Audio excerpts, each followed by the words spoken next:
Hello friends, welcome back.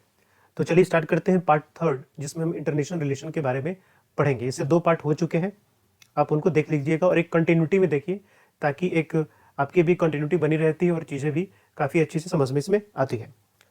तो चलिए start करते हैं। सबसे पहले हम यहाँ पर देखने वाले हैं यूनिवर्सल पीरियोडिक रिव्यू प्रोसेस। ठीक, ये पहले किसके द्वारा किया जाता है? ये किया जाता है यूएनएचआरसी यानी कि United Nations human rights commission के द्वारा, और हर एक ये 3.5 साल पर इसको रिव्यू प्रोसेस ये किया जाता है। तो यूएनएचआरसी के द्वारा किया जाता है। तो ये किस तरीके का रिव्यू प्रोसेस होगा? ये डेफिनेटली ह्यूमन रिसोर्स या फिर ह्यूमन डेवलपमेंट या फिर ह्यूमन राइट्स जो होते हैं उनके रिलेटेड ये रिव्यू होगा। ठीक है, और ये फिलहाल इस रिव्यू का थर्ड राउंड चल रहा है, ये याद रखना है। इस रिव्यू का थर्ड राउंड चल रहा है। इसमें क्या होता है कि इसके जो मेंबर्स होते हैं यानी कि यूएनएचआरसी के जो मेंबर होते हैं, ये क्या करते हैं, यूएनएचआरसी को रिपोर्ट देते हैं कि उनके यहाँ किस तरीके से ह्यूमन राइट्स के डेवलपमेंट के लिए या ह्यूमन राइट्स के प्रोटेक्शन के लिए किस तरीके से कानून बनाए जा रहे हैं या फिर क्या प्रोसेस चल रहा है। तो इंडिया में भी, इंडिया का जो अपना नेशनल ह्यूमन राइट्स कमीशन है, इसने भी रिपोर्ट दिया है यूएनएचआरसी को कि इंडिया में भारत गवर्नमेंट जो है, इंडियन गवर्नमेंट, ये यूनिवर्सल इनकम, बेसिक इनकम को इम्प्लीमेंट करने के बारे में सोच रही है। तो ये न्यूज़ में था, तो बस इतना आपको जान लेना है कि यूएनएचआरसी के द्वारा किया जाता है, 3.5 साल पे किया जाता है, और अभी इसका तीसरा राउंड चल रहा है। नेक्स्ट देखते हैं United Nations arms trade treaty. तो जैसा इसका नाम ही है, नाम क्या है? Arms trade treaty. यानी कि जो आर्म्स ट्रेड होते हैं, आर्म्स जैसे कि वेपन्स हो गए, एयरक्राफ्ट हो गए, टैंक वगैरह हो गए, वॉरशिप्स हो गए, ठीक है, तो उनका किस तरीके से इंटरनेशनल ट्रेड किया जाए, उनको रेगुलेट करने का काम करता है। यानी कि ये जो वेपन्स हैं वो ऐसे किसी कंट्री के पास ना जाए जो कि इरिस्पॉन्सिबल है, जैसे कि नॉर्थ कोरिया टाइप के कोई कंट्री हो गई, या फिर कभी ये किसी ऐसे ऑर्गेनाइजेशन या फिर टेररिस्ट ऑर्गेनाइजेशन के पास ना पहुंचे। इस वजह से इनके इंटरनेशनल ट्रेड को रेगुलेट करने की बात की गई और इसके लिए ट्रीटी को बनाया गया। ठीक है, ये ट्रीटी आपको 24 दिसंबर 2014 में एग्जिस्टेंस में आती है और इंडिया इस ट्रीटी का पार्ट है। नेक्स्ट देखते हैं UNCTAD, UN conference on trade and development. तो नाम ही अगेन ऐसा है कि ट्रेड से रिलेटेड जो मामले होते हैं ये उनको देखता है, जैसे कि ट्रेड, इन्वेस्टमेंट, डेवलपमेंट इश्यूज से रिलेटेड मामले ये देखता है। ये एक यूएन बॉडी है। 1964 में इसका एस्टेब्लिशमेंट किया गया। इसकी हेडक्वार्टर की अगर हम बात करें तो ये आपको मिलेगा जेनेवा में, यानी कि स्विट्जरलैंड में। ठीक है, तो ये भी याद रखना है। Next, UN department of political and peace building affairs. यहाँ पर दो डिपार्टमेंट को मर्ज किया गया है। कौन सा डिपार्टमेंट? एक पहला डिपार्टमेंट है डिपार्टमेंट ऑफ पॉलिटिकल अफेयर्स और दूसरा डिपार्टमेंट है department of peace building office. ठीक है, तो दोनों को मर्ज करके यहाँ पर एक बनाया गया है UN department of political and peace building affairs. 2019 में इसका एस्टेब्लिशमेंट किया गया। काम क्या है इसका? नाम अगेन पीस बिल्डिंग, यानी कि conflict prevention and build sustainable peace, यानी कि पूरे वर्ल्ड वाइड कहीं कन्फ्लिक्ट ना हो रहा हो, कहीं दो कंट्रीज के बीच में कोई इशू ना हो, इस चीज़ को देखने का काम और पीस बनाए रखने का काम इसका है। Next, Korean armistice agreement 1953। ये बनाया गया जब कोरियन वॉर चल रहा था 1953 के समय में। तो उस समय इस आर्मिस्टाइज एग्रीमेंट को लाया गया। ठीक है, और इस आर्मिस्टाइज एग्रीमेंट के तहत में क्या किया गया कि एक कोरियन डीमिलिटराइज जोन बनाया गया। ये बेसिकली नॉर्थ कोरिया और साउथ कोरिया के बीच में एक जगह है, एक रीजन है, जिसको डीमिलिटराइज जोन के नाम से जानते हैं। तो डीमिलिटराइज जोन का मतलब ये होगा कि ये जो एरिया होगा, यहाँ पर किसी भी तरीके का मिलिट्री स्टैब्लिशमेंट नहीं होगा, किसी भी तरीके का यहाँ पर वेपन्स डिप्लॉयमेंट नहीं किए जाएंगे।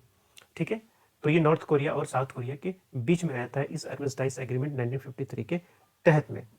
और ये जो रीजन है ये 83rd पैरेलल लाइन के क्लोज ये रन करती है।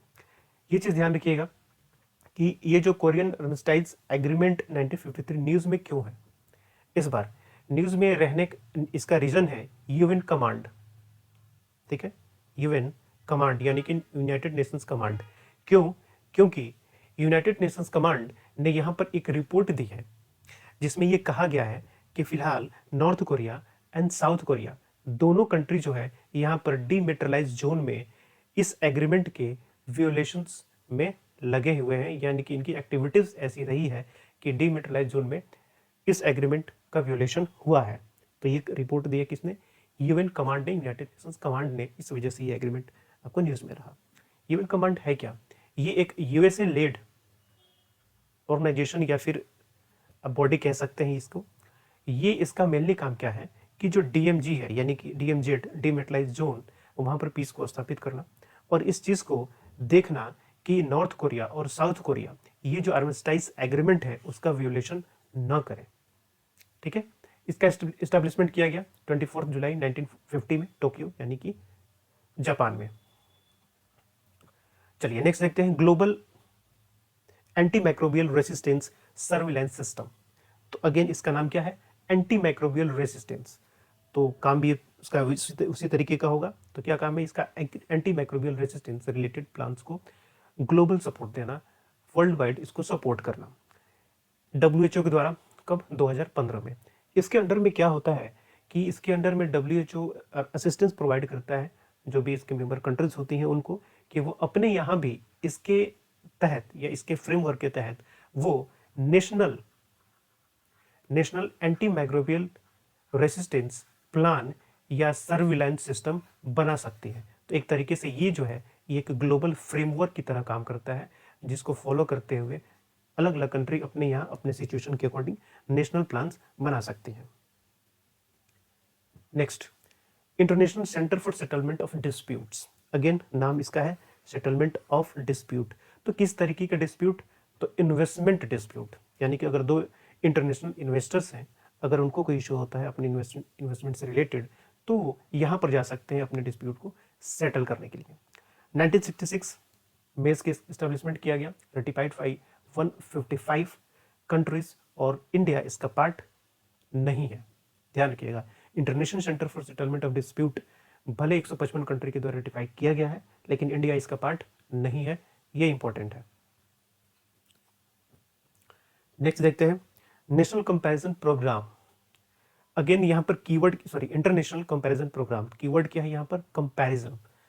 तो अब यहाँ पर क्या होता है कि जो डिफरेंट कंट्रीज हैं उनकी इकोनॉमी को कंपेयर किया जाता है। ठीक है, जैसे कि जीडीपी हो गया, जीडीपी को कंपेयर करना, उनका जो एक्सपेंडिचर हुआ उस कंट्री का उसको कंपेयर करना on the basis of purchasing power parity. तो अगर हमें जीडीपी कंपेयर करना है, अगर हमें एक्सपेंडिचर कंपेयर करना है, तो हमें डेटा चाहिए।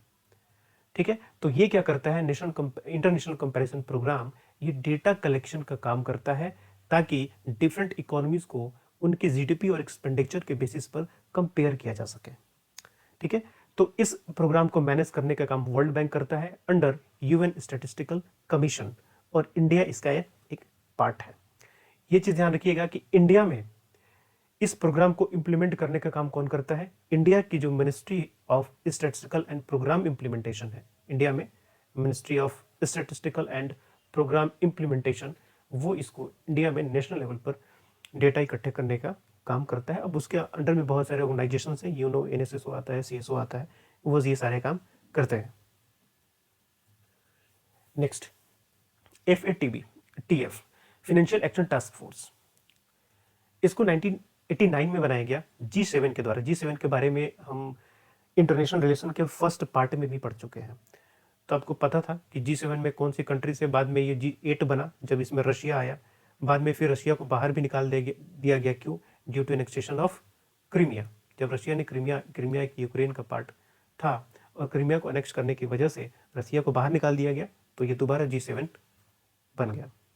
तो ये G7 के फ्रेमवर्क के तहत ये बना हुआ है to combat money laundering and terror financing. Okay, secretariat आपका OECD इन पेरिस में मिलेगा। इंडिया भी इसका एक पार्ट है। कलर कोडेड कैटेगरीज होती है यहाँ पर, जिस कंट्री को किस कैटेगरी में रखना है वो यहाँ पर दो तरह की कैटेगरी है। एक इंक्रीज्ड मॉनिटरिंग है जिसको ग्रे लिस्ट भी कहते हैं, और एक हाई रिस्क जुडिक्शन या फिर कॉल फॉर एक्शन होता है जिसको ब्लैक लिस्ट भी कहा जाता है। तो कलर के हिसाब से ग्रे लिस्ट और ब्लैक लिस्ट कंट्रीज को रखा जाता है। फॉर एग्जाम्पल अगर हम बात करें पाकिस्तान की, तो फाइनेंशियल एक्शन टास्क फोर्स ने पाकिस्तान को क्या किया था कि इसने पाकिस्तान को ग्रे लिस्ट में रख दिया। तो ग्रे लिस्ट में या इसमें रखने का मतलब क्या होता है कि ग्रे लिस्ट में रखने का मतलब यह हुआ कि पाकिस्तान टेरर फाइनेंसिंग में अपने पैसे को, या फिर जो इन्वेस्टर होते थे या फिर कहीं से लोन लेके आता था पाकिस्तान, तो टेरर फाइनेंसिंग में उसको इन्वेस्ट करता था। ठीक है, तो यहाँ पर एफएटीएफ ने कहा पाकिस्तान को कि आपको ये टेरर फाइनेंसिंग को बंद करना पड़ेगा, तभी हम आपको ग्रे लिस्ट से बाहर निकालेंगे। अब देखिए, किसी भी लिस्ट में शामिल करने से कोई डायरेक्ट इम्पैक्ट नहीं पड़ता, ये इनडायरेक्ट इम्पैक्ट पड़ता है। कैसे? अगर मैंने इस पाकिस्तान को या फिर इस ऑर्गेनाइजेशन ने पाकिस्तान को ग्रे लिस्ट में डाल दिया, तो फिर क्या होगा कि जो दूसरी ऑर्गेनाइजेशंस होंगी जो लोन देती है, जैसे वर्ल्ड बैंक हुआ या फिर जैसे आईएमएफ हुआ, एडीबी हुआ, ठीक है, या फिर जो इन्वेस्टर्स हैं जो इन्वेस्ट करते हैं, वो क्या करेंगे, इन्वेस्ट यहाँ पर नहीं करेंगे, इनको लोन नहीं मिलेगा। ठीक है, क्योंकि इस ऑर्गेनाइजेशन के अकॉर्डिंग ये पैसा कहाँ डालता है, टेरर फाइनेंसिंग में, तो कोई पैसा देगा ही नहीं, तो इनडायरेक्ट इफेक्ट होता है, अदरवाइज कोई बैन नहीं लगता इस पे। दूसरी चीज यहां पर क्या होता है कि एफएटीएफ यहां पर रिपोर्ट देता है कंट्री को। जैसे पाकिस्तान को इसने रिपोर्ट दिया, क्या रिपोर्ट में था, कुछ रिकमेंडेशंस थे कि आपको टेरर फाइनेंसिंग को कैसे कैसे खत्म करना है। अब इस रिपोर्ट को मानना भी या ना मानना या इम्प्लीमेंट करना, ये उस इंडिविजुअल कंट्री पर डिपेंड करता है, यानी जैसे पाकिस्तान पर। तो पाकिस्तान इस रिपोर्ट को माने या रिकमेंडेशन को माने या ना माने, वो उसके ऊपर डिपेंड करता है। तो आपको पता है पाकिस्तान को लोन मिलना भी इधर बंद हो गया था। मेनली पाकिस्तान को इधर पैसा मिलता था सऊदी अरेबिया से और चाइना से, बीच में फिर सऊदी अरेबिया ने भी मना कर दिया पैसा देना। अब जो कि चाइना पैसा इसलिए देता है कि एक जो ऑलरेडी इसका सीपीएससी में बहुत सारा पैसा लगा हुआ है, उनका एक्सेस चाहिए अरबियन सी को, तो इनका अलग इशू है जिसकी वजह से ये पैसा फाइनेंस करते हैं पाकिस्तान को। ठीक है, अदरवाइज कोई इंटरनेशनल ऑर्गेनाइजेशन पाकिस्तान को पैसा नहीं दे रही इस वजह से। खैर, आगे चलते हैं। नेक्स्ट, ईएजी मीटिंग, यानी कि European group on combating money laundering and financing of terrorism, यानी कि एफएटीएफ जैसा ही है। तो ये एक एसोसिएट मेंबर की तरह काम करता है, एफएटीएफ के एसोसिएट मेंबर की तरह ये काम करता है। इसके 9 मेंबर्स हैं। कौन? India, Russia, China, Kazakhstan, Kyrgyzstan, Tajikistan, Turkmenistan, Uzbekistan and Belarus. ठीक हो, इसको याद रखना काफ़ी आसान है। जो ये अस्तान कंट्रीज हैं, ये 5 हैं जो एक साथ आपको सेंट्रल एशिया में मिलेंगे, तो वो पांचों यहाँ पर हैं। देखिए, ये हो गया कजाकिस्तान, किर्गिस्तान, ताजिकिस्तान, ये तुर्कमेनिस्तान 4, और ये उज्बेकिस्तान 5, और उसके बाद बचे 4 इंक्लूड करना है। तो इंडिया, रसिया, चाइना, ये ब्रिक्स के 3 मेंबर आ जाएंगे। उसके बाद बेलारूस। अगेन सारी कंट्रीज याद करना जरूरी नहीं है, लेकिन अगर इंडिया उसमें है तो ये आपको पता होना चाहिए कि इंडिया उसका मेंबर है या नहीं है। नेक्स्ट देखते हैं, Indian Ocean commission. Indian Ocean commission, इसको क्रिएट किया गया पोर्ट लुइस डिक्लेरेशन ऑफ 1982 के द्वारा, लेकिन इसको फॉर्मलाइज किया गया 1984 में सियाचेल्स में by general agreement for cooperation, और जिसको हम विक्टोरिया एग्रीमेंट के नाम से भी जानते हैं। इस ऑर्गेनाइजेशन के बनने का उद्देश्य क्या था कि जो ईस्ट अफ्रीकन कंट्रीज हैं, ईस्ट अफ्रीकन कंट्रीज, यहां पर सिक्योरिटी हो, ठीक है, यहां पर स्टेबिलिटी हो, स्थिरता हो, इस वजह से इस कमीशन को बनाया गया था। एक चीज और ध्यान रखिएगा कि ये अफ्रीका का एकमात्र ओनली ऐसा ऑर्गेनाइजेशन है जिसमें ओनली आइलैंड्स जो कंट्रीज हैं वो इसके मेंबर हैं। Indian Ocean Commission, this is only organisation of Africa which contains only islands countries. ठीक है, तो इसके 5 मेंबर्स हैं। कोमोरोस, रीयूनियन, वैसे रीयूनियन एक इंडिपेंडेंट कंट्री नहीं है, ये आइलैंड नहीं है, ये फ्रांस के अंडर में आता है, और मेडागास्कर, मॉरिशस एंड सियाचिल्स, ये पांचों के पांचों आइलैंड कंट्रीज हैं। ठीक है, नेक्स्ट, इंफॉर्मेशन फ्यूजन सेंटर, ये बनाया गया गुरुग्राम, गुरुग्राम जो कि हरियाणा में पड़ता है। तो इंफॉर्मेशन फ्यूजन सेंटर का काम क्या है? ये क्या काम करता है कि जो वाइड शिपिंग या कमर्शियल शिपिंग होती है उससे रिलेटेड इंफॉर्मेशन शेयर करता है अपने नेबर कंट्री के साथ फॉर इंडियन ओशियन रीजन। तो जैसे कि मान लीजिए कि यहाँ पर एक कंट्री है, यहाँ पर एक कंट्री है, यहाँ से कोई शिप, ये बीच में सी है और यहाँ से कोई शिप जो है वो पास कर रहा है, तो इन दोनों कंट्रीज को पता होना चाहिए कि उनके पास से या उनके अधिकार क्षेत्र में जो वाटर है वहां से कौन सा शिप पास कर रहा है। तो वैसे वाइट शिप या कमर्शियल शिप की इंफॉर्मेशन ही शेयर की जाती है जनरली, यानी कि जो बिजनेस से रिलेटेड चीज़ें हो, जैसे कंटेनर हो या गुड्स वगैरह जो कैरी कर रही हो, शिप कहाँ से आ रही है, किसकी है, कहाँ जाएगी, क्या है, तो ये सारी इंफॉर्मेशन इनके साथ, इन कंट्रीज के साथ शेयर करने होते हैं। तो ये काम करता है इंडियन ओशियन रीजन में कौन? इंफॉर्मेशन फ्यूजन सेंटर, जिसका हेडक्वार्टर आपको गुरुग्राम हरियाणा में मिलेगा। चलिए नेक्स्ट देखते हैं 5 आइज कंट्रीज, यानी कि 5 कंट्रीज। तो 5 countries Australia, Canada, New Zealand, UK, United kingdom and USA. किस लिए बनाया गया? ये एक अलायंस है, ये एक इंटेलिजेंस अलायंस है, इंटेलिजेंस इंफॉर्मेशन को जुटाने के लिए, जिसको हम 5 आइज कंट्रीज के नाम से जानते हैं। अगेन E7 या इमर्जिंग 7 के नाम से भी जानते हैं, या फिर इसको इमर्जिंग 7 इस तरीके से भी लिख के आ सकता है, ध्यान रखिएगा। तो मेनली ये 7 वर्ल्ड के बड़े इमर्जिंग इकोनॉमीज हैं: Brazil, China, India, Mexico, Indonesia, Russia and Turkey. Next, Vienna convention on diplomatic relation. जो जाधव का केस था, पाकिस्तान जो काउंसलिंग सर्विस प्रोवाइड नहीं कर रहा था, उसकी वजह से ये काफ़ी न्यूज़ में रहता है, जिसमें इंटरनेशनल कोर्ट ऑफ जस्टिस में न्यूज़ में रहता है, जो यूएन की बॉडी है। तो उसको हम पढ़ चुके हैं पहले पार्ट में ही। तो यहाँ पर हम इसको देख लेते हैं, वियना कन्वेंशन। इसके अकॉर्डिंग क्या होता है कि रिलेशंस, डिप्लोमेटिक रिलेशंस का फ्रेमवर्क प्रोवाइड किया गया, यानी कि किस तरीके से एक दूसरे कंट्री के बीच में रिलेशंस होने चाहिए। अगर एक कंट्री के कुछ डिप्लोमेट्स दूसरे कंट्री में जाके काम करते हैं, तो उनको कौन कौन से प्रिविलेजेस, फैसिलिटीज़ मिलने चाहिए, ताकि वो उन कंट्रीज़ में बिना किसी फियर के और इंडिपेंडेंट होकर काम कर पाए। तो ये सारा का सारा रूल्स आपको वियना कन्वेंशन में देखने को मिलेगा। तो ये वियना कन्वेंशन कब बनाया गया? 1961 में, अंडर यूएन सिस्टम, और इंडिया इसका पार्ट है। नेक्स्ट देखते हैं, international crops research institute for semi arid tropics. ठीक है, तो जैसा कि नाम है, क्रॉप्स यानी एग्रीकल्चर से रिलेटेड है। तो ये एक non profit, non political organisation है जो एग्रीकल्चर में रिसर्च करने का काम करता है। तो कहाँ पर रिसर्च, कैसे रीजन्स के लिए? सेमी एरिड ट्रॉपिक्स, यानी ट्रॉपिकल एरिया में सेमी एरिड वाला क्षेत्र।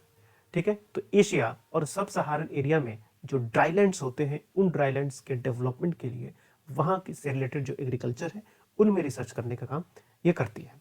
इसका हेडक्वार्टर हैदराबाद, तेलंगाना में मिलेगा, और इसके रीजनल हेडक्वार्टर्स भी हैं। एक है नैरोबी, केन्या, और दूसरा बमाको, माली में। ठीक है, तो ये आपको हो गए थर्ड पार्ट के इंटरनेशनल रिलेशन से रिलेटेड करंट अफेयर्स। अगेन इसके बाद हम फोर्थ पार्ट देखेंगे, आईआर से रिलेटेड ही, यानी कि इंटरनेशनल रिलेशन से related he. Thank you, best of luck.